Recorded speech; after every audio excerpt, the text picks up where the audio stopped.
दोस्तों सबसे पहले तो आप सभी को नमस्कार। और आज नवरात्रि का पहला दिन है, इसीलिए आप सभी भक्तों को नवरात्रि की शुभारंभ और हार्दिक शुभकामनाएं।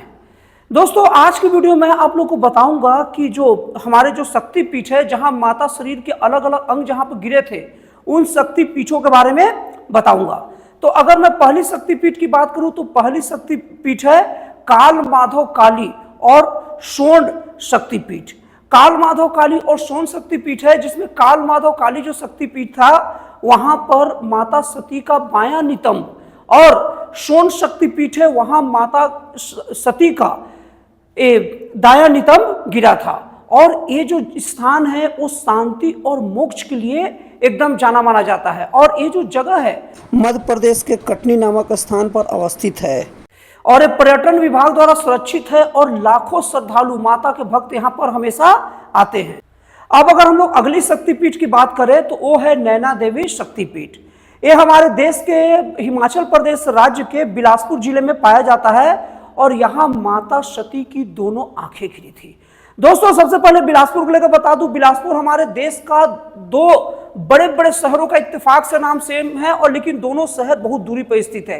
एक बिलासपुर शहर है छत्तीसगढ़ राज्य का है, और जो इत्तेफाक से ये बिलासपुर जिला है, और दूसरा बिलासपुर शहर हिमाचल प्रदेश का है और वो भी बिलासपुर जिला है।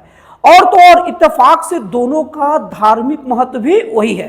तो ये जो नैना जो शक्तिपीठ है वो शक्तिपीठ हिमाचल वाली बिलासपुर के हैं। और ये जो नैना देवी जो शक्तिपीठ है उनको इच्छा पूर्ति और दुख निवारण के लिए पूजा जाता है। और हर साल श्रावण में यहाँ पर मेला लगता है और साल भर यहाँ भक्तों का आना जाना लगा रहता है। और रोप वे बनने के कारण यहाँ का रास्ता बहुत ज्यादा आसान हो गया है। और अगर अगला शक्तिपीठ की बात करें तो माता सती का अगला शक्तिपीठ है कामाक्षी शक्तिपीठ। कामाक्षी शक्तिपीठ तमिलनाडु के कांचीपुरम में स्थित है और यहाँ पर माता सती की नाभि और उसके भाग अगल बगल के गिरे थे। लोग यहाँ प्रेम, विवाह, सुख और मनोकामना पूर्ति के लिए आते हैं। और बड़ा भव्य मंदिर यहाँ पर बना है और ब्रह्मोत्सव में लाखों भक्त यहाँ पर आते हैं। अब अगर अगली शक्तिपीठ की बात करें तो अगला शक्तिपीठ है कामाख्या देवी शक्तिपीठ। कामाख्या देवी शक्तिपीठ में माता सती का योनि गिरा था और ये मतलब हमारे देश के असम राज्य के गुवाहाटी के पास स्थित है। तंत्र साधन, उर्वरा और शक्ति के लिए यहाँ पर पूजन किया जाता है। और अंबुबाची मेला यहाँ का विश्व प्रसिद्ध है, यहाँ लाखों भक्त आते हैं। और अगर अगला माता सती का शक्तिपीठ का बात किया जाए तो अगला शक्तिपीठ है अंबाजी शक्तिपीठ।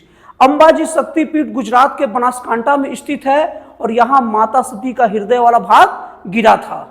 और यहाँ देवी अंबाजी का करुणा और सुख समृद्धि की कामना के साथ पूजा किया जाता है।